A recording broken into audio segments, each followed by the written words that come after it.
Dear students, আজি পোনপ্ৰথমবাৰৰ কাৰণে তোমালোকক লগ পাবলৈ আহিছোঁ। মোৰ নাম ইন্ট্ৰডিউচ হ'ব দিয়া। মোৰ নাম শ্ৰী ইন্দ্ৰ কুমাৰ ভট্টাচাৰ্যী।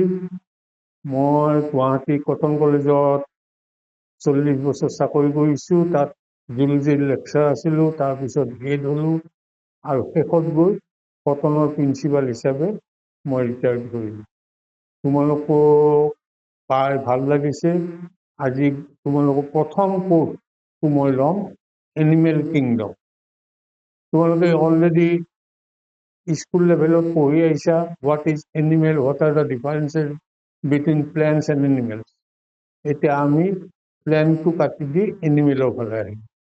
গোটেই পৃথিৱীত যিমানবোৰ লাইফ আছে, প্লেণ্ট, এনিমেল, এইবোৰ 5টা মেজৰ ডিভিজনত ভাগ কৰিছে। এইবোৰ কোৱা হয় কিংডম। তেনেকৈ kingdom Monera, kingdom Protista, kingdom Fungi, kingdom Plantae, kingdom Animalia. এই 5টাৰ প্ৰত্যেকৰে নিজা নিজা কেৰেক্টাৰ আছে আৰু এইবোৰক ভাগ কৰি বিভিন্ন ভাগত বিভক্ত কৰিছে। আমি মেইনলি কিংডম এনিমেলিয়ালৈ আহিম। এই কিংডম এনিমেলিয়া হৈছে পৃথিৱীৰ প্ৰায় more than 1 million স্পেচিছ আছে। Do you know what is species? আমি যেতিয়া কোনো এটা বস্তু ক্লাছিফিকেশ্যন জানিব লাগিব, তেতিয়া বা কোনো এটা কিংডমৰ বিষয়ে পঢ়িবলৈ চাম, তেতিয়া আমি তাৰ হায়াৰকিটো গম পাব লাগিব। আমি ক্লাছিফিকেশ্যনত তোমালোকে অলৰেডি পাই আহিছা। ক্লাছিফিকেশ্যনটোত বিভিন্ন গ্ৰুপত ভাগ কৰি অনা হয়। এই ভাগবোৰ কিহৰ ওপৰত কৰে? সিহঁতৰ এনিমেলবিলাকৰ মাজত থকা কিছুমান চিমিলাৰিটি আৰু কিছুমান ডিছিমিলাৰিটিৰ ওপৰত ভাগ কৰি কিছুমান গ্ৰুপত ভাগ কৰা হয়। যেনে ধৰা ফাইলাম এটা, আটাইতকৈ ডাঙৰ গ্ৰুপটো হৈছে এনিমেল কিংডমৰ ফাইলাম। এই ফাইলামত বহুতো এনিমেল অন্তৰ্ভুক্ত হৈছে। বিভিন্ন গ্ৰুপৰ এনিমেলবিলাকক বিভিন্ন ফাইলামত অন্তৰ্ভুক্ত কৰিছে। এই ফাইলামবিলাক যথেষ্ট ডাঙৰ গ্ৰুপ। তাৰ পিছত ফাইলামবিলাকক সৰু কেতিয়াবা ডাঙৰ ফাইলাম হ'লে চাব ফাইলামবিলাকক বা ফাইলামবিলাকক আকৌ ক্লাছ বা শ্ৰেণীলৈ ভাগ কৰিছে। ক্লাছবোৰ ডাঙৰ কাৰণে তাক ছুপাৰ ক্লাছ, চাব ক্লাছ এনেকৈ ভাগ কৰিছে। তাৰপিছত ক্লাছবিলাকক আকৌ অৰ্ডাৰলৈ ভাগ কৰিছে। অৰ্ডাৰবিলাকৰো তেনেকৈ ছুপাৰ অৰ্ডাৰ, চাব অৰ্ডাৰ এনেকৈ ভাগ কৰিছে। তাৰপিছত তোমাৰ অৰ্ডাৰবিলাকক ফেমিলি কৰিছে। কেইবাটাও ফেমিলি লগ লাগি এটা অৰ্ডাৰ হৈছে বা এটা ফেমিলিৰ দ্বাৰা এটা অৰ্ডাৰ হ'ব পাৰে। এই অৰ্ডাৰবিলাক হোৱাৰ পিছত এই ফেমিলিৰ পিছত ফেমিলি অফ চাব ফেমিলি, ছুপাৰ ফেমিলি এনেকৈ ভাগ কৰা হয়। তাৰপিছত জেনাছ, কেইবাটাও জেনাছ বা এটা জেনাছ লগ লাগি এটা ফেমিলি হ'ব আৰু কেইবাটাও স্পেচিছ লগ লাগি এটা জেনাছ হ'ব বা এটা স্পেচিছ লগ লাগি এটা জেনাছ হ'ব পাৰে। গতিকে আটাইতকৈ ডাঙৰ গ্ৰুপটো হৈছে তোমাৰ এইটো কয় ক্লাছিফিকেশ্যন হায়াৰাৰ্কি। ফাইলাম, ক্লাছ, অৰ্ডাৰ, ফেমিলি, তাৰপিছত জেনাছ, স্পেচিছ, মাজত কিছুমান সৰু সৰু ভাগ আছে। এইবোৰ কোৱা হয় হায়াৰাৰ্কি অফ ক্লাছিফিকেশ্যন। এই হায়াৰাৰ্কিবিলাকৰ আটাইতকৈ ডাঙৰ গ্ৰুপটো হৈছে phylum. Phylum is the biggest hierarchy of the classification. আৰু আটাইতকৈ স্মলেষ্ট গ্ৰুপটো হৈছে স্পেচিছ। অসমীয়াত যাক কয় প্ৰজাতি। এতিয়া গতিকে অসমীয়া মানুহ এটা প্ৰজাতি। ঠিক তেনেকৈ বাঘ এটা প্ৰজাতি, কিন্তু সিহঁতৰ কিছুমান কমন কেৰেক্টাৰ আছে, তাৰ কাৰণে সিহঁতক ক্লাছ মেমেলিয়াত ৰাখিছে। গতিকে আমি প্ৰজাতি কাক ক'ম? হোৱাট ইজ প্ৰজাতি?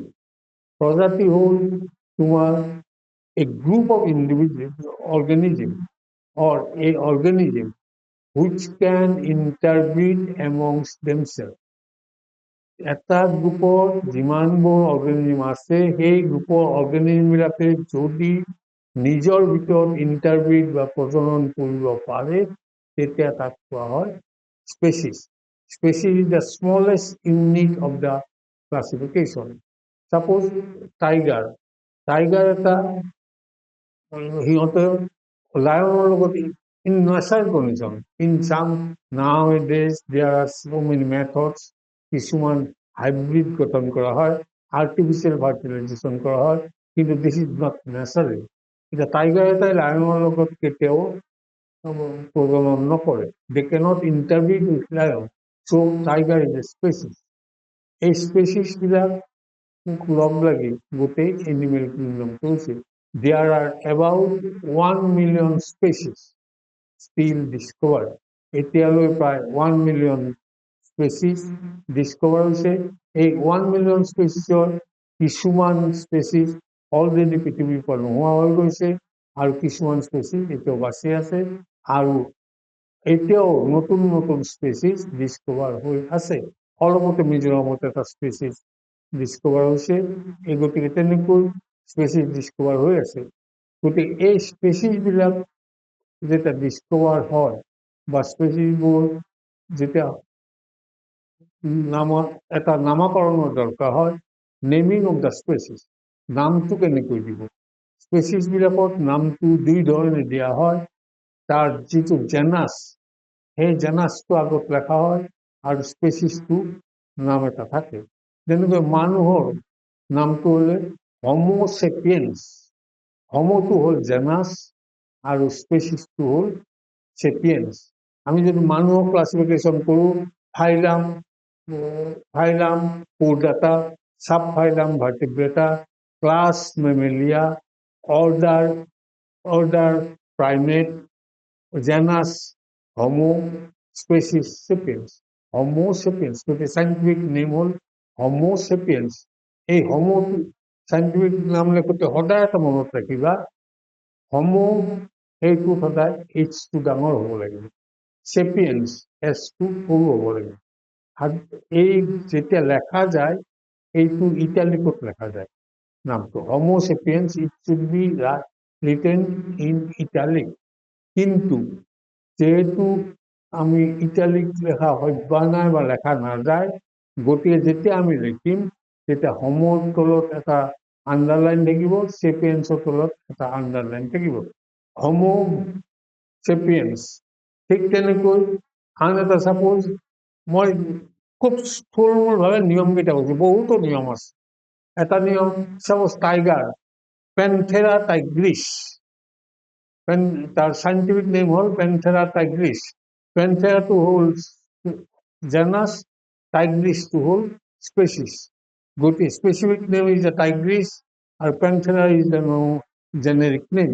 গতিকে তাৰ সাইণ্টিফিক নেম হ'ল পেন্থেৰা টাইগ্ৰিছ। তাত মই আকৌ এটা কথা কৈ থৈছোঁ, চোৱা, এই টাইগ্ৰিছ কিছুমান হেৰিত ইণ্টাৰব্ৰিড হ'ব পাৰে। ধৰ চাপোজ চাইবেৰিয়ান টাইগাৰ এটা আৰু আমাৰ royal Bengal tiger Panthera Tigris আৰু আমাৰ কাজিৰঙাৰ টাইগাৰ এটা, সিহঁতৰ মাজত because of the climatic variation সিহঁতৰ মাজত কিছুমান কেৰেক্টাৰ চেঞ্জ হয়, কিন্তু সিহঁতৰ মাজত ইণ্টাৰব্ৰিড হ'ব পাৰে।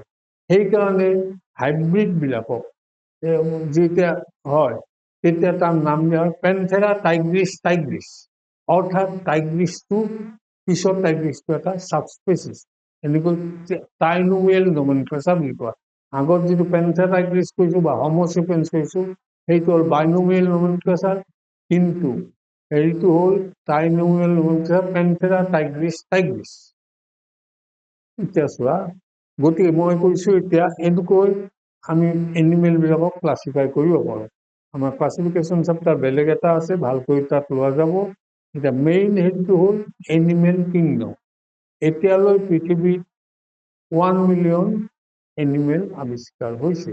আগতে এনিমেল কিংডমটোত প্ৰটোজোৱাৰ নাম শুনিছা, প্ৰটোজোৱা আদ্যজীৱী, আদ্যজীৱবিলাককো এনিমেল কিংডমত ৰাখিছিল, কিন্তু সিহঁতক 5 নং ক্লাছিফিকেশ্যনত তাৰ পৰা উলিয়াই নিয়া হৈছে। গতিকে নাও এনিমেল কিংডম ষ্টাৰ্টছ ফ্ৰম পলিফেৰা, পলিফেৰাৰ পৰা এনিমেল কিংডম আৰম্ভ হৈছে আৰু শেষ হৈছে গৈ মেমেলিয়া। এতিয়া চোৱা, এই এনিমেলবিলাকৰ আমি যেতিয়া ভাগ কৰিম, ইয়াত কিছুমান টেকনিকেল ৱাৰ্ড পাবা। এই টেকনিকেল ৱাৰ্ডবিলাক আমি সদায় মনত ৰাখিব লাগিব। পাছত যেতিয়া ক্লাছিফিকেশ্যন বা জেনেৰেল কেৰেক্টাৰ লিখিবা, এই টেকনিকেল ৱৰ্ডটি ব্যৱহাৰ হ'ব। গতিকে প্ৰতিটো টেকনিকেল ৱৰ্ডৰ মনত ৰাখিব লাগিব।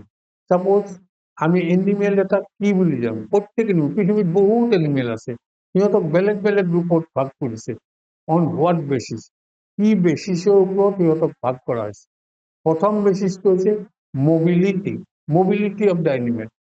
দুটা এনিমেল আছে, সেই এনিমেল দুটাৰ মবিলিটি লৰচৰ কৰিব পাৰে নেকি, তাৰ ওপৰত দুটা ভাগ কৰিছে।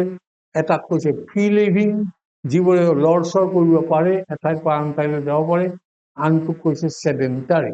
চেডেণ্টাৰী হ'ল ফিক্স, বহি থাকিব, চেডেণ্টাৰী। গতিকে এই এনিমেলবিলাকৰ চেডেণ্টাৰী বা হেৰি, গতিকে আমি প্ৰথম এনিমেলবিলাকক দুটা ভাগত ভাগ কৰিব পাৰোঁ, আইদাৰ ইট ইজ ফ্ৰী লিভিং অৰ চেডেণ্টাৰী।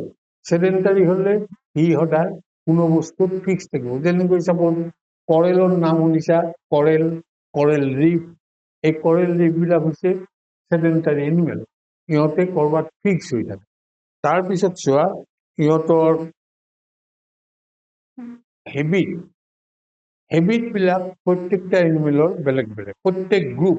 যেতিয়া এটা গ্ৰুপৰ চাপ'জ চেডেণ্টাৰী এনিমেল, সিহঁতক এটা গ্ৰুপ কৈছে, সেই চেডেণ্টাৰী গ্ৰুপটো আৰু বেলেগ বেলেগ এনিমেলৰ ক্ষেত্ৰত বেলেগ বেলেগ হেবিট দেখিবলৈ পোৱা যায়। গতিকে habit, on the basis of habit the animals are divided into different groups. এই হেবিট কেইটা কি ক'বা, এটা কৈছে চলিটাৰী। চলিটাৰী শব্দ আমি পিছত যেতিয়া দেখিম দি এনিমেল ইজ চলিটাৰী, আমি তাতেই বুজি ল'ব লাগিব চলিটাৰী শব্দটো কি। চলিটাৰী হ'ল সি অকলে ভাগ কৰে, অকলে থাকে, সিহঁতে কেতিয়াও লগ লাগি নাথাকে, অকলে থাকে। যেনেকুৱা গ্ৰাছহোপাৰ এটা, গ্ৰাছহোপাৰটো বা গ্ৰাছহোপাৰটো কেতিয়াও লগ লাগি নাথাকে, সিহঁতে অকলে থাকে। গতিকে দিছ ইজ এ চলিটাৰী এনিমেল। ঠিক তেনেকৈ কলনিয়েল, কলনিয়েলৰ এক্সাম্পল এটা খুব সাধাৰণ এক্সাম্পল বুজি পাবা। চাপ'জ মৌ বাঁহ এটা, মৌ হনিবি, হনিবি ইজ স্পেচিছ, সিহঁতে কেতিয়াও অকলে নাথাকে, সিহঁতে কলনি কৰি থাকে। গতিকে that is colonial, that is one habit. আমি যদি কওঁ the animal forms a colony, তাৰ মানে বুজিম এনিমেলবিলাকে লগ লাগি থাকে। তাৰপিছত চোৱা পেৰাচাইটছ, পৰজীৱী। পেৰাজীৱী কি, হেবিট এটা। এই হেবিটটো কি, সিহঁতে আনৰ দেহত বাস কৰে, আনৰ দেহত বাস কৰে, বাস কৰি নিজে উপকৃত হয়। They get some benefit from the other animal. On return, the other animal may get benefit or may have been parasited. সিহঁতৰ কিছুমান পেৰাচাইট লগ লাগি সিহঁতক কিছুমান অন্যায় কৰিব, গতিকে সেইটো হ'ল পেৰাচাইট। বা দে মে বি চেচাইল। চেচাইল কি, চেচাইল ই লৰচৰ নকৰে, এঠাইত থাকিব। গতিকে এইবোৰ এটা হেবিট। ঠিক তেনেকৈ আমি যদি চাওঁ হেবিটেড, হেবিটেড হ'ল ক'ত বাস কৰে এনিমেলটো, এনিমেলটো বাস কৰাৰ ওপৰত নিৰ্ভৰ কৰে। দি এনিমেল ইজ এৰিয়েল, এৰিয়েল মানে কি, বতাহত থাকে, হেৰিত থাকে, এয়াৰত থাকে, এয়াৰ। গতিকে আমি এক্সাম্পল এটা bird, bird is aerial, is an aerial animal. আমি এৰিয়েল বুলি কওঁ, তাত আৰু হেৰি কৰিব নাযাওঁ। ঠিক তেনেকৈ কাৰ্চৰিয়েল, কাৰ্চৰিয়েলটো হ'ল যিবোৰ দৌৰি ফুৰিব পাৰে, কাৰ্চৰিয়েল, কাৰ্চৰিয়েল। তাৰপিছত চোৱা টেৰিষ্ট্ৰিয়েল, টেৰিষ্ট্ৰিয়েল আমি man is a terrestrial animal, আমি পৃথিৱীৰ ভূখণ্ডত থাকোঁ। So' we are known as terrestrial, terrestrial animal. ঠিক তেনেকৈ আমি যদি চাওঁ cave dweller, the animal is cave dweller. গতিকে এনেকৈ এনিমেলবিলাকৰ হেবিটেটৰ ওপৰত বেলেগ বেলেগ গ্ৰুপত ভাগ কৰা যায়। তাৰপিছত চোৱা দি মোড অফ ফিডিং, সিহঁতে খায় কেনেকৈ। এনিমেল যিহেতু all animals are heterotrophs. Main difference between animal and plant is the heterotrophs and autotrophs. Plant can produce their own food, but animal cannot produce their own food. They are dependent on others. So these are known as heterotrophs. এই animal বিলাকৰ চাপ'জ গৰুটো, cow, এই কি খায়, ঘাঁহ খায়, tin খায়। Plant, গতিকে দে আর নোন এজ হার্বিভোরস। ঠিক তেনেকৈ টাইগাৰটো কি খায়? মঙহ খায়। আন মানুহৰ আন এনিমেলৰ মঙহ খায়, গতিকে দে আৰ নোন এজ কাৰ্নিভোৰছ। তাৰপিছত ধৰা চেংগুৰি ঘোঁৰা জোকটো তেজ খায়, আন এনিমেলৰ তেজ খায়, গতিকে সিহঁতক কোৱা হয় চেংগুৰিভোৰাছ। ঠিক তেনেকৈ আমাৰ ফিডিং হেবিট কি? আমি কি খাওঁ জানানে? আমাৰ ফিডিং আমি চব খাওঁ। Human being consume all types of food, গতিকে ইয়াক কোৱা হয় অমনিভোৰাছ। ঠিক তেনেকৈ কিছুমান এনিমেলে ফ্ৰুইট খাই বাচি থাকে, সেইবোৰক কোৱা হয় ফ্ৰুগিভোৰাছ। কিছুমানে নিজৰ বিষ্ঠা খাই বাচি থাকে, সেইটোক কোৱা হয় কপ্ৰোফেগাছ এনিমেল। কিছুমানে নিজৰ মাংসই খাই বাচি থাকে, একে প্ৰজাতিৰ মাংসই বাচি থাকে, that is known as carnivore. গতিকে এনেকৈ ফিডিং হেবিটত কিছুমান ভাগ কৰা হয়। গতিকে এইবোৰ গ্ৰুপত চাপ'জ দিজ এনিমেল ইজ এ কাৰ্নিভোৰ, তাতে আমি বুজি পাম যে সি ফ্লেছ খায়। আমি ইয়াত ইলাষ্ট্ৰেট কৰিব নাযাওঁ। This animal is an omnivorous animal. Omnivorous মানে কি? ই সকলো ধৰণৰ খাদ্য খায়। গতিকে এই টাৰ্মবিলাক সদায় মনত ৰাখিব লাগিব। তাৰপিছত চোৱা, এতিয়া আমি বডিৰ ওপৰত আহিছোঁ। এনিমেলবিলাকৰ বডি, মই আগতে কৈছোঁ, প্ৰটিছ গ্ৰুপটো উলিয়াই নিলে, প্ৰটিছ আছিলে ইউনিচেলুলাৰ এনিমেল, প্ৰটিছ গ্ৰুপটো উলিয়াই নিয়াৰ কাৰণে এনিমেল কিংডমৰ পৰা এনিমেলিয়া কৈছিলে, এনিমেলিয়াৰ পৰা প্ৰটিছ গ্ৰুপটো লৈ যায় ইনচেপাৰেট কিংডমত কৰিলে, ডেট ইজ প্ৰটিষ্টা। কিন্তু সেই সময়ত সেই ক্লাছিফিকেশ্যনটোত ইউনিচেলুলাৰ এনিমেলত কৰিছিলে। কিন্তু 5 কিংডম ক্লাছিফিকেশ্যনত ইউনিচেলুলাৰ এলিমেণ্টটো গুচি গ'ল। গতিকে all animals are multicellular animal. Animal হ'লে মাল্টিচেলুলাৰ, অৰ্থাৎ ই এটাতকৈ বেছি কোষৰ দ্বাৰা গঠন হৈছে। গতিকে এই এনিমেলবিলাকৰ বডি অৰ্গেনাইজেশ্যনটো কি? ইয়াক 3টা ভাগত ভাগ কৰিব পাৰি।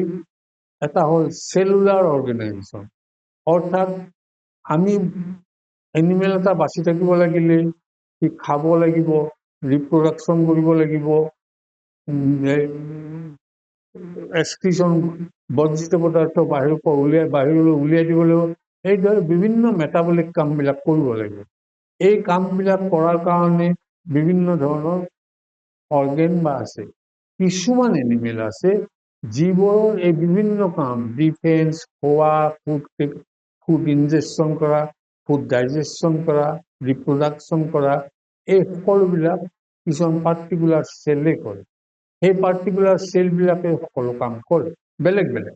চাপ'জ স্পঞ্জ এটাত আমি যদি চাওঁ লিপোচলিনিয়া, স্পঞ্জ এটাত যদি চাওঁ কিছুমান চেলে খাদ্য হজম কৰে, কিছুমান চেলে ৰিপ্ৰডাকশ্যন কৰে, কিছুমান চেলে সংবিধান গ্ৰহণ কৰে, নাৰ্ভাছ চেল। গতিকে সেই লেভেল অৰ্গেনাইজেশ্যনটো বডি অৰ্গেনাইজেশ্যন কোৱা হয় চেলুলাৰ লেভেল অৰ্গেনাইজেশ্যন। তাৰপিছত আন কিছুমান এনিমেল আছে যিবোৰ কোৱা হয় টিচু লেভেল অৰ্গেনাইজেশ্যন। টিচু কলা লেভেলৰ দ্বাৰা। তেনেকৈ আমি যদি চাওঁ, যদি চিলেণ্টাইড গ্ৰুপটো একদল সেই প্ৰাণীবিলাক, সিহঁতৰ টিচু গঠন কৰিছে, চেলবিলাক লগ লাগি টিচু গঠন কৰিছে। এই টিচুবিলাকে বিভিন্ন কাম কৰে, কিন্তু তাৰ কাৰণে সেই টিচুবিলাকে কিন্তু কোনো অৰ্গেন গঠন কৰে বা অৰ্গেন চিষ্টেম গঠন কৰে। গতিকে সেইটোক কোৱা হয় tissue level organisation. And next is that, আমাৰ ক্ষেত্ৰত যিটো হয় সেইটো হয় অৰ্গেন এণ্ড অৰ্গেন চিষ্টেম। আমাৰ বডিটোত এই চেলবিলাকে টিচু কৰিছে, টিচুবিলাকে বিভিন্ন অৰ্গেন কৰিছে। চাপ'জ টিচুবিলাকে হাৰ্ট কৰিছে, টিচুবিলাকে এলিমেণ্টাৰী কেনেল কৰিছে, টিচুবোৰ ব্ৰেইন কৰিছে, ব্ৰেইন, নাৰ্ভ এইবিলাক লগ লাগি এটা চিষ্টেম গঠন কৰিছে, that is called organ system. গতিকে অৰ্গেন এণ্ড অৰ্গেন চিষ্টেম গঠন হৈছে। গতিকে এই অৰ্গেন আৰু অৰ্গেন চিষ্টেম যেতিয়া গঠন হ'ব, তেতিয়া সেই লেভেল অৰ্গেনাইজেশ্যনটো হ'ল হাইয়েষ্ট গ্ৰুপ অফ অৰ্গেনাইজেশ্যন। তাত প্ৰথম পালোঁ আমি cellular level organization, next আছে tissue level organization, and next one is the organ and organ system, যিটো হায়াৰ এনিমেলৰ ক্ষেত্ৰত পোৱা যায়। তাৰপিছত চোৱা, চব এনিমেলৰ বডি প্লেন আছে, প্লেন এটা বনোৱা হয়। কিছুমান এনিমেলৰ হয় সেল এগ্ৰিগেট প্লেন। মই আগতে কৈছো অল এনিমেলছ আৰ মাল্টিচেলুলাৰ। গতিকে এই মাল্টিচেলুলাৰ বিলাকে কেনেকৈ বডিটো গঠন কৰে। এটা আছে সেল এগ্ৰিগেট প্লেন, কিছুমান সেল স্পঞ্জ যদি চোৱা এনেকুৱা স্পেল কিছুমান লগ লাগি এনিমেলটো গঠন কৰিব। কিন্তু কিছুমান আছে আকৌ blind sac plan. Blind sac plan মানে হ'ল কিছুমান এনিমেলৰ আছে সিহঁতৰ এটাই অপেনিং, সেই অপেনিংটো চাপোজ প্লেটিহেলমিনথিছ, চেপেটাক্ৰিমি, এই চেপেটাক্ৰিমি এটাই অপেনিং, এই পিনেৰে তোমাৰ খোৱা বস্তু হ'ব আৰু আনৱান্টেড বস্তুবিলাকো এইটোৰে ওলাই যাব। গতিকে এইটো কয় ব্লাইণ্ড চেক প্লেন। এটা চাইডে ব্লাইণ্ড, এটা চেক আছে। আৰু আন এটা আছে তোমাৰ tube within a tube plan. Tube within a tube plan, এই টিউব উইদিন এ প্লেন টিউবটোত কি, আমাৰ যদি চাওঁ, আমাৰ ইয়াত দুটা টিউব আছে। এটা আছে তোমাৰ বডি ৱালৰ ঠিক তলতে, এই বডি ৱাল যিখন আছে, এই বডি ৱালৰ তলতে যিখিনি খালী ঠাই সেইখিনি এটা টিউব, আৰু ভিতৰত এটা এলিমেণ্টাৰী কেনেল। গতিকে এলিমেণ্টাৰী কেনেল এটা টিউব আৰু আন এটা টিউব হ'ল বডি ৱালৰ ভিতৰত থকা টিউব। গতিকে বডি ৱালৰ ভিতৰত যিটো খালী ঠাই আছে, it looks like a tube, আৰু এই টিউবটোৰ ভিতৰতে বিভিন্ন অৰ্গেনবিলাক থাকিব। কিন্তু তাৰ মাজেদি আন এডাল টিউব গৈছে যিটো এলিমেণ্টাৰী কেনেল। এই এলিমেণ্টাৰী কেনেলত যদি চাওঁ আমি, ইয়াত বডিটো ল'ব, মাউথ খাদ্য বস্তু ল'ব, খাদ্য বস্তু লোৱাৰ পিছত ই আহি পেলাই আল্টিমেটলি এনেল একচেৰে বাহিৰলৈ ওলাই যাব। গতিকে সেইটোক কয় টিউব উইদিন টিউব।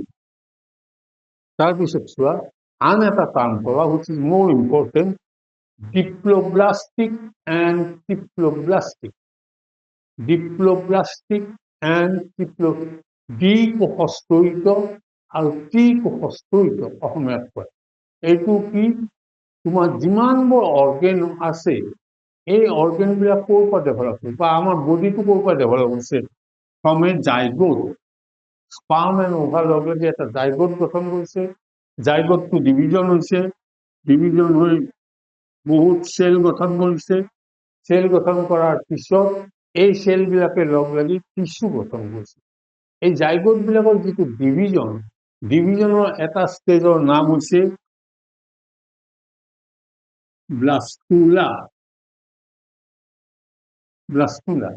এই ব্লাস্টুলা ষ্টেজটোত it is formed by number of cells, বহুতো cell, 80 to 120 cells are grouped together. ক'ৰ পৰা ডেভেলপ হৈছে, from only one zygote cell. Zygote কাক কৈছে, স্পাৰ্ম আৰু অভাৰ লগ লাগি যেতিয়া ফিউচন হয় তেতিয়া সেইটো জাইগোট হয়। সেই জাইগোটটোৰ ডিভিজন হৈ ব্লাস্টুলা ফৰ্ম কৰিব। এই ব্লাস্টুলাত groups of cells are present. এই ব্লাস্টুলাই আল্টিমেটলি নেক্সট ডেভেলপমেণ্টটো তিনিটা লায়াৰ গঠন কৰে, এক্টোডাৰ্ম, বহিস্থক, মেছোডাৰ্ম মধ্যস্থক, আৰু এণ্ডোডাৰ্ম অন্তস্থক। এই তিনিটা লায়াৰ গঠন কৰে। গতিকে যিবোৰৰ কিছুমান এনিমেলত মেছোডাৰ্ম নাথাকে, অকল এক্টোডাৰ্ম আৰু এণ্ডোডাৰ্ম থাকে,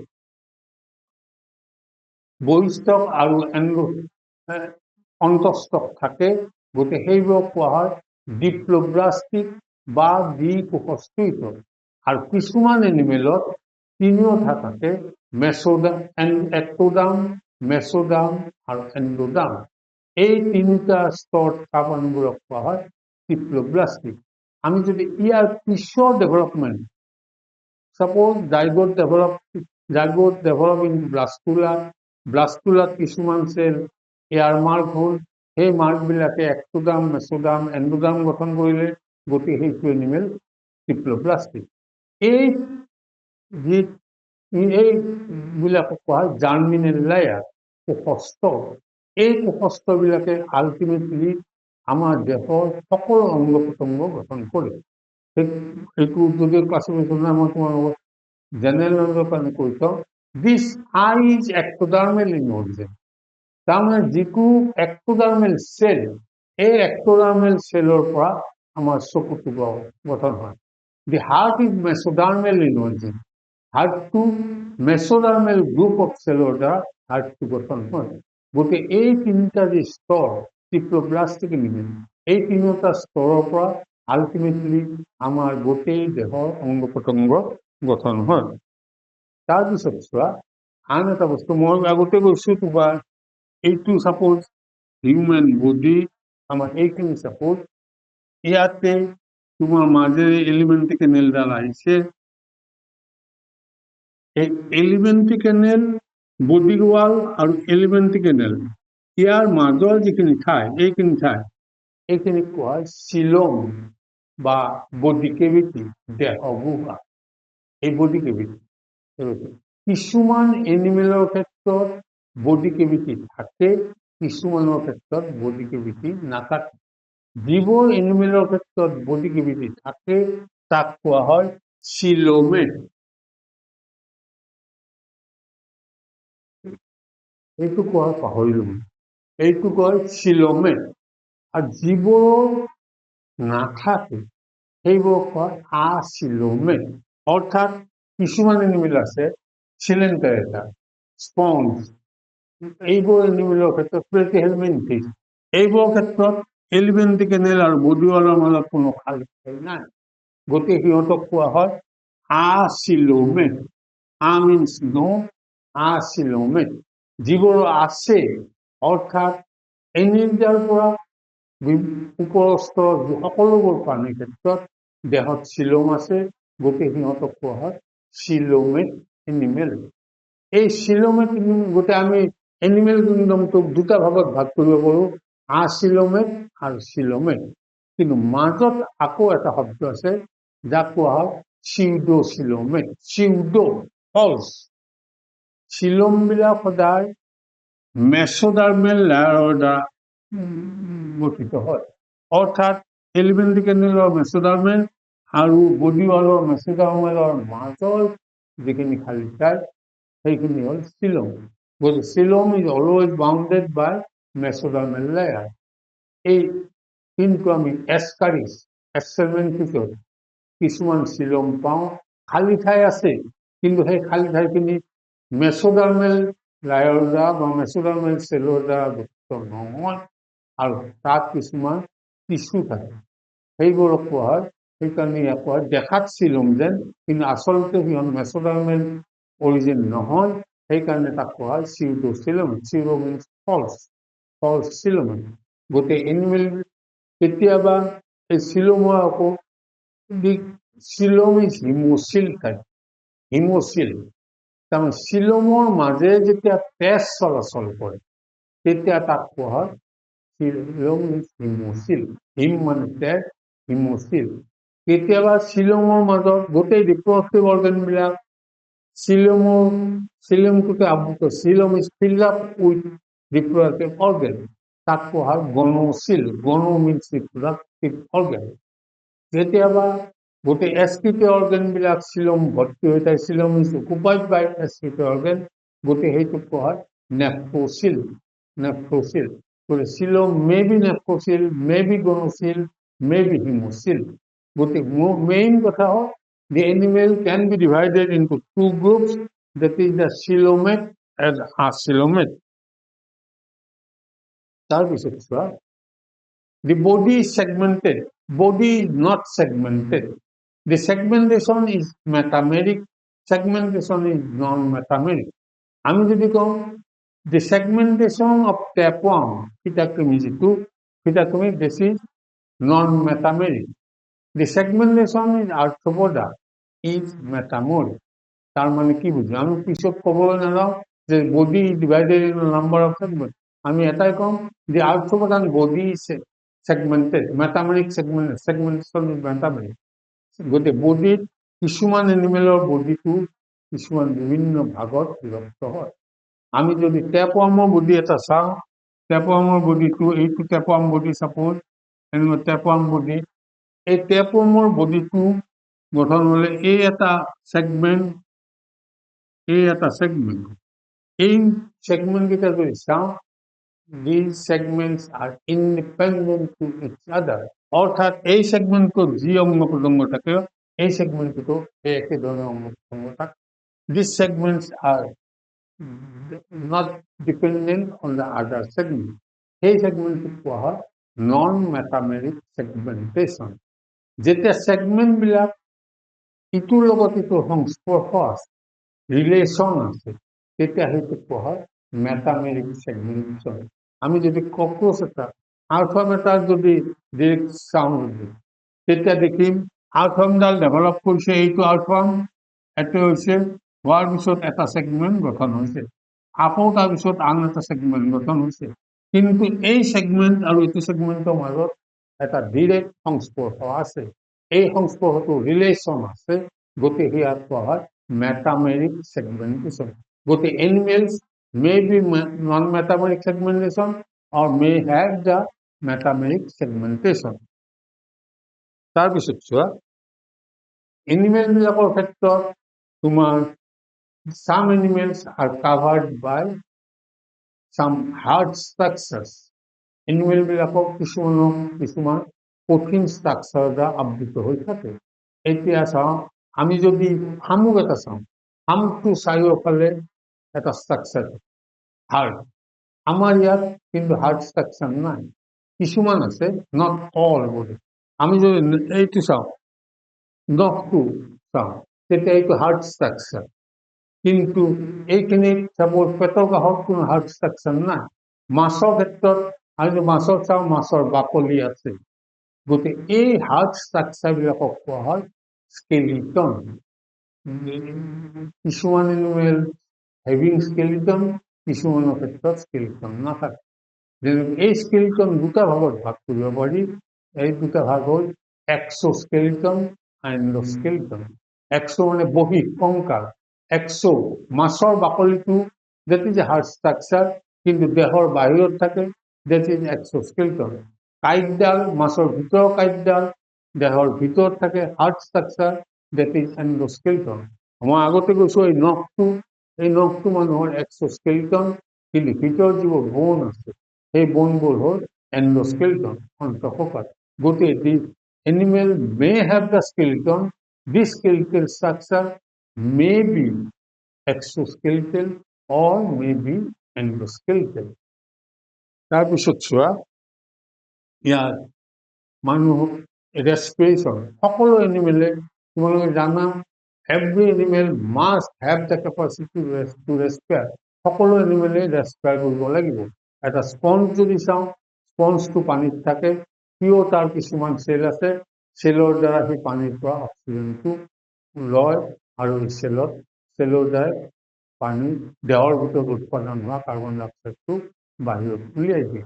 আমি নাকেৰে উশাহ লওঁ, উশাহ লওঁতে আমি বতাহৰ পৰা অক্সিজেনটো লওঁ, আকৌ এক্সপিৰেশ্যনত কাৰ্বন ডাই অক্সাইডটো উলিয়াই দিওঁ। গতিকে এনিমেল এটা বাচি থাকিবৰ কাৰণে সদায় তোমাৰ এক্সপেন বা শ্বাস প্ৰশ্বাসৰ দৰকাৰ। গতিকে এই শ্বাস প্ৰশ্বাস দুই ধৰণৰ হ'ব পাৰে। এটা হ'ব পাৰে এৰিয়েল ৰেস্পিৰেশ্যন আৰু পালমোনাৰী ৰেস্পিৰেশ্যন। আমাৰ লাঙে কৰিছে, লাঙৰ পৰা আমি অক্সিজেন লাঙৰ দ্বাৰা লৈছো, গতিকে আমাৰ ৰেস্পিৰেশ্যনটো হ'ল পালমোনাৰী ৰেস্পিৰেশ্যন। আন এটা আছে, চাপ'জ পানীত থকা মাছটো একুৱাটিক ৰেস্পিৰেশ্যন। একুৱাটিক ৰেস্পিৰেশ্যন কেনেকৈ কৰিব? সিহঁতৰ পানীৰ পৰা অক্সিজেনটো গিলৰ সহায়ত ল'ব। গতিকে সেইটো পানীৰ লাং কিন্তু মাছৰ ক্ষেত্ৰত পোৱা নাযায়, তাত গিল আছে, গিলৰ দ্বাৰা ৰেস্পিৰেশ্যন। কিন্তু হুৱেল এটা পানীত থাকে, হুৱেলে কিহৰ দ্বাৰা ৰেস্পিৰেশ্যন কৰিব? The whale, though it lives in water, it respires by means of lung. আৰু সেইকাৰণে দেখিবা হুৱেল, ডলফিন এইবিলাকে সদায় এটা নিৰ্দিষ্ট সময়ত সেই পানীৰ ওপৰত জাপ এটা দিয়ে। সেই জাপ লোৱাৰ লগে লগে কি বতাহটো লৈ লয়, গতিকে এৰিয়েল ৰেস্পিৰেশ্যন। ঠিক তেনেকৈ আমি যদি চাওঁ আনউইথ ৰেছপিৰেশ্যন আছে, ডেট ইজ কল্ড কিউটেনিয়াছ ৰেছপিৰেশ্যন, ছালৰ দ্বাৰা ৰেছপিৰেশ্যন কৰে। আমি যদি চাওঁ তোমাৰ ভেকুলী এটা, যিটো ৰাণ এটা গ্ৰীণ আমাৰ ফ্ৰগটো ছালৰ দ্বাৰা ৰেছপিৰেশ্যন কৰে, ডেট ইজ ন'ন এজ কিউটেনিয়াছ ৰেছপিৰেশ্যন। ঠিক তেনেকৈ আমাৰ তোদে এই বাক্যেল যদি মুখগহ্বৰ ফেৰিংছ, আমাৰ এইখিনিক কয় ফেৰিংছ, ইয়াত ৰেছপিৰেশ্যন কৰে। এই ৰেছপিৰেশ্যনটো কোৱা হয় বাক্যফেৰিঞ্জিয়েল ৰেছপিৰেশ্যন। গতিকে বেলেগ বেলেগ দি এনিমেল পাৰফৰ্মছ দ্য গিল ৰেছপিৰেশ্যন, তাৰ মানে আমি লগে লগে জানিম এনিমেলটোৰ ক্ষেত্ৰত গিল আছে, গিলৰ দ্বাৰা the animal perform the pulmonary respiration. That means it takes air by the help of lung or from the air. গতিকে এনেকৈ বিভিন্ন গ্ৰুপত ৰেছপিৰেশ্যন হোৱা, বিভিন্ন গ্ৰুপত বিভিন্ন ধৰণৰ ৰেছপিৰেশ্যন হোৱা দেখিবলৈ পোৱা যায়। ঠিক তেনেকৈ আন দুটা বস্তু আছে। এনিমেলটোৱে যেতিয়া খাদ্য খাব, খাদ্য খোৱাৰ ফলত তাৰ ভিতৰত যিটো মেটাবলিক বিপাক প্ৰক্ৰিয়া হ'ব, সেই বিপাক প্ৰক্ৰিয়াৰ ফলত তাৰ দেহত কিছুমান আৱৰ্জিত পদাৰ্থ, বৰ্জিত পদাৰ্থ গঠন হ'ব। এই বৰ্জিত পদাৰ্থবিলাক গঠন কৰিব হোৱাৰ পিছত ইয়াক বাহিৰলৈ উলিয়াই দিয়ে বেলেগ বেলেগ ধৰণে। কিছুমান এনিমেল আছে আমাৰ যিমানবোৰ প্ৰটিন খাম, সেই প্ৰটিনবিলাক যেতিয়া ডাইজেষ্ট হ'ব, ই এমাইনো এচিড গঠন কৰিব। এই এমাইনো এচিডবিলাক গঠন কৰাৰ পিছত এই এমাইনো এচিডৰ পৰা ইউৰিয়া গঠন হ'ব, তাৰপিছত এমোনিয়া গঠন হ'ব, ইউৰিক এচিড গঠন হ'ব। চাপ'জ দিছ ফিছ ইজ এমোনোটেলিক। এমোনোটেলিক মানে কি? এই প্ৰটিন যেতিয়া ডাইজেশ্যন হয়, ডাইজেশ্যন হোৱাৰ পিছত এই এমাইনো এচিডলৈ পৰিৱৰ্তন হয়। আমি এমাইনো এচিড হিচাপে তাক খাদ্যত ব্যৱহাৰ কৰোঁ। এই এমাইনো এচিডবিলাক বৰ্জিত পদাৰ্থ হিচাপে যিখিনি এক্সিছ এমাইনো এচিড বা লিভাৰে ইয়াক এমোনিয়ালৈ ৰূপান্তৰ কৰে। গতিকে এমোনিয়া ইজ হাইলি টক্সিক, বিষাক্ত পদাৰ্থ। গতিকে এই এমোনিয়াটো ইমিডিয়েটলি আমাৰ বডিয়ে, এনিমেলবিলাকৰ, আমাৰ বডি নহয়, এনিমেলবিলাকৰ বডিয়ে বাহিৰলৈ উলিয়াই দিয়ে। সেই এনিমেলবিলাকক কোৱা হয় এমোনোটেলিক। ঠিক তেনেকৈ চৰাই, ৰেপটাইল, এই ৰেপটাইলবিলাকে এমোনিয়াটো এমোনিয়া হিচাপে উলিয়াই নিদিয়ে, এমোনিয়াটো উলিয়াই দিয়ে ইউৰিক এচিডত। কাৰণ এমোনিয়া যেতিয়া এমোনিয়া হিচাপে উলিয়াই দিব লাগিব, এমোনোটেলিক এনিমেলবিলাকে যথেষ্ট পৰিমাণৰ পানী পাব লাগিব। অৰ্থাৎ ই mainly aquatic animal. Ammonia is highly dissolve in water, আৰু তেতিয়া এটা ওলায়। কিন্তু ৰেপটাইল বা বাৰ্ড এটাই এমোনিয়া হিচাপে এচকিটি প্ৰডাক্ট উলিয়াই দিব নোৱাৰে, কাৰণ এমোনিয়াটো হেৰি পঠাবৰ কাৰণে তাৰ যথেষ্ট পৰিমাণৰ পানী নাই। সেইকাৰণে ammonia is converted to uric acid. আৰু ইউৰিক এচিড যেতিয়া জীৱ এনিমেলে পায় এচকিটি প্ৰডাক্ট হিচাপে উলিয়াই দিয়ে, তাক কোৱা হয় ইউৰোপোটেলিক। আমাৰ ক্ষেত্ৰত কি? হিউমেন বিং বা হায়াৰ গ্ৰুপৰ ক্ষেত্ৰত, টাইগাৰ, লায়ন, এইবিলাকৰ ক্ষেত্ৰত কি? Ammonia is converted to urea. আমাৰ পেচাবৰ লগত ইউৰিয়া ওলাই যায়।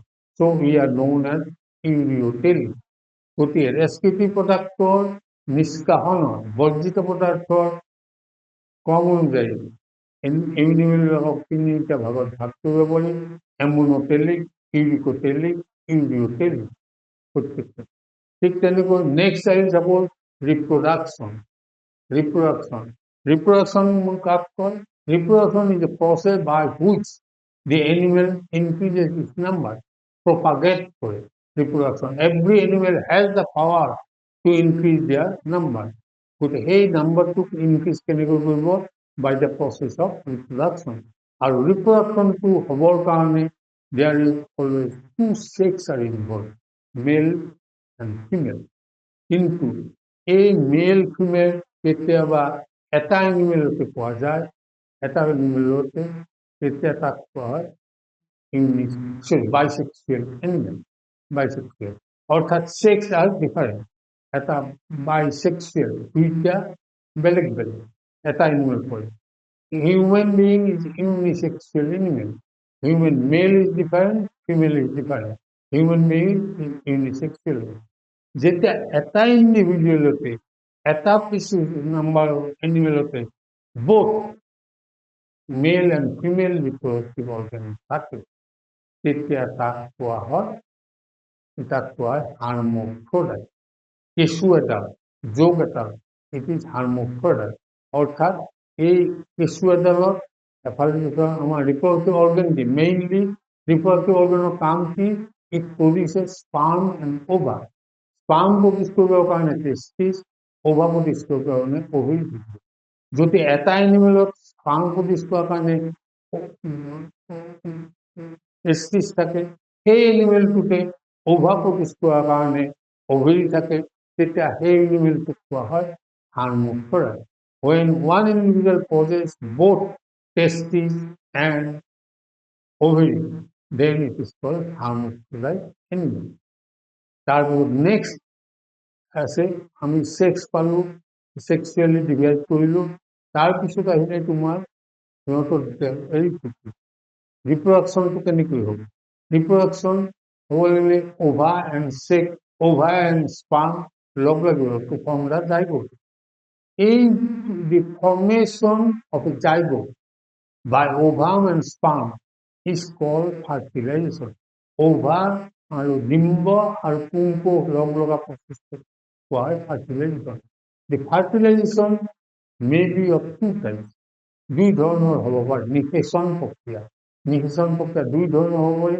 এটা কোৱা হয় এক্সটাৰ্নেল ফাৰ্টিলাইজেশ্যন আনটোক কোৱা হয় ইণ্টাৰনেল ফাৰ্টিলাইজেশ্যন যেতিয়া বডিৰ বাহিৰত হয় ফাৰ্টিলাইজেশ্যন তেতিয়া ফিমেলৰ বাহিৰত হয় বডিৰ বাহিৰত তেতিয়া তাক কোৱা হয় এক্সটাৰ্নেল ফাৰ্টিলাইজেশ্যন ভিতৰত যদি হয় ফাৰ্টিলাইজেশ্যন ইণ্টাৰনেল ফাৰ্টিলাইজেশ্যন মাছটোৰ কণীটো পানীত এৰি দিয়ে পানীত এৰি দিওঁতে আন মতা মাছটোৱে তাৰ স্পাৰ্মবিলাক পানীতে দিব স্পাৰ্ম আৰু ওভাৰ লগ লাগিব পানীত that is the fertilization occurs outside the body so that is known as external fertilization কিন্তু হিউম্যান বিং বা আন আদাৰ প্ৰাণী এনিমেলবিলাকৰ ক্ষেত্ৰত আমাৰ fertilization occurs inside the body of the female so that is known as external fertilization আন এটা fertilisation আছে ফার্টিলাইজেশন আন দুই ধরনের self fertilisation self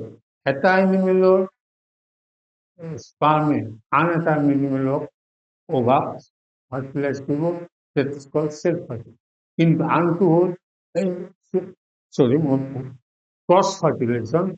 cross fertilisation হ'ল যেতিয়া এ এটা এনিমেল বি এটা animal same group of animal A suppose male, B female. A spermটোৱে B over fertilize কৰিব that is called cross fertilization. Cross ইটো আনটো কিন্তু আন এটা ফাৰ্টিলাইজেশ্যন আছে that is called self fertilization.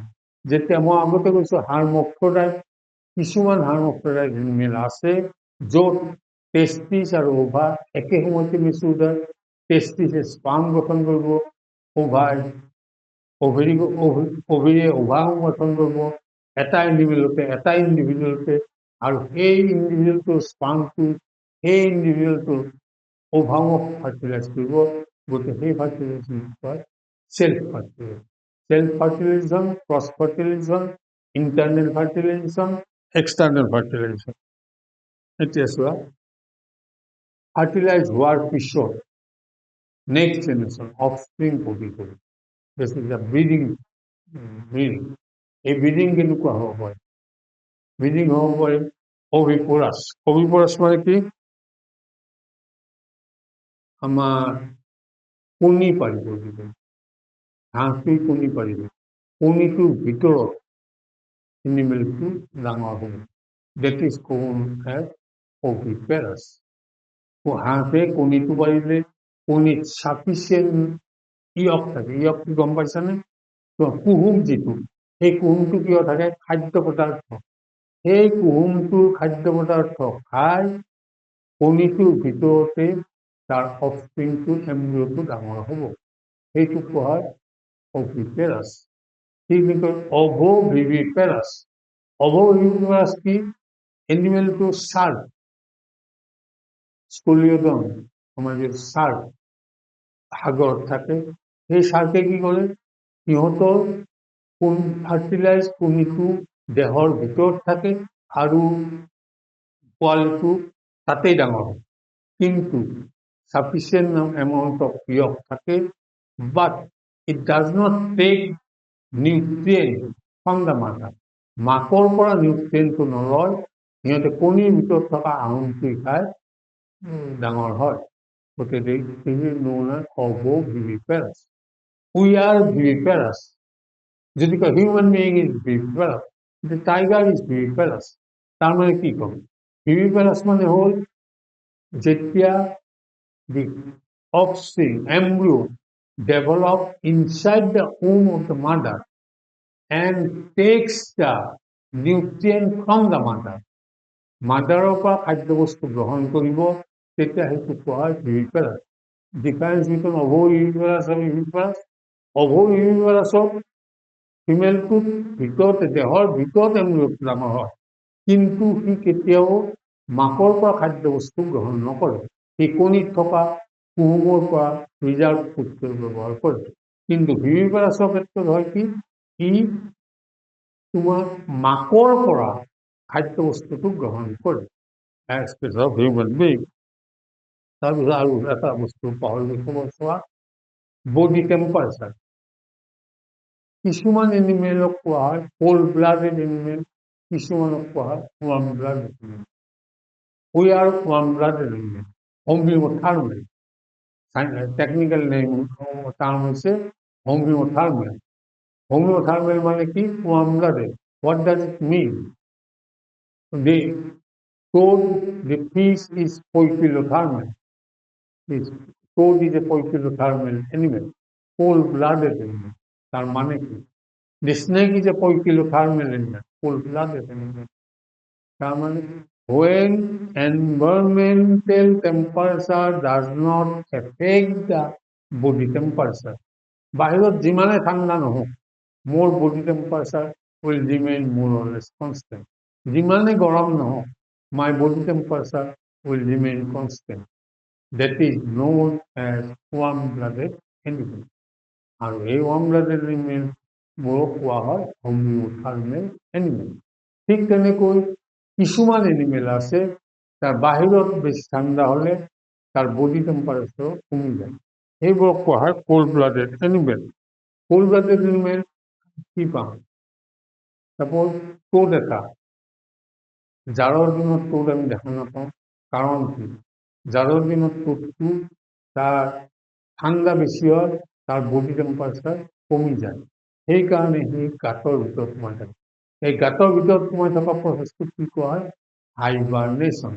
যেতিয়া to avoid the extreme cold, the animal keep themselves in certain places, then that is known as hibernation. আর যদি গৰমৰ পৰা সহ্য কৰিব লাগে, গৰমৰ পৰা বাচিবৰ কাৰণে যদি সেইটো ব্যৱস্থা লয়, that process is known as estivation, summer sleep. Hibernation is known as winter sleep. So these are the characters. These are the characters of এই ক্যারেক্টারগুলো নির্ভর করে, on the basis of these terms and characters, the animal kingdom is divided into different groups. আমি animal kingdom যদি ভাগ করি বলে, প্রতিটি ভাগের it is a huge course. আমি মাত্র মেজর ফাইলাম যেটার মাজত কথা, কিন্তু আমি যেতিয়া কিংডমকেইটা আলোচনা কৰিম, ক্লাছবিলাক আলোচনা কৰিম, তেতিয়া দেখিবা this words will be use, not the the toad is a poikilothermal animal. তাতে আমি বল পাম poikilothermal মানে আমি জানিব লাগিব it is cold-blooded animal. The human being is homeothermal, আমি warm-blooded animal. গতিকে এই কথাখিনি আমি জানিব লাগিব। গতিকে আজি মই তোমাৰ টাৰ্মবিলাক ক'লো, আজি গোটেই প্ৰচেছটো উৎকৃষ্ট হৈছিল এই টাৰ্মবিলাক জনা। এই টাৰ্মবিলাক জনাৰ পিছত আমি নেক্সট ক্লাছত how the animal kingdom is classified what are the important points of animal kingdom.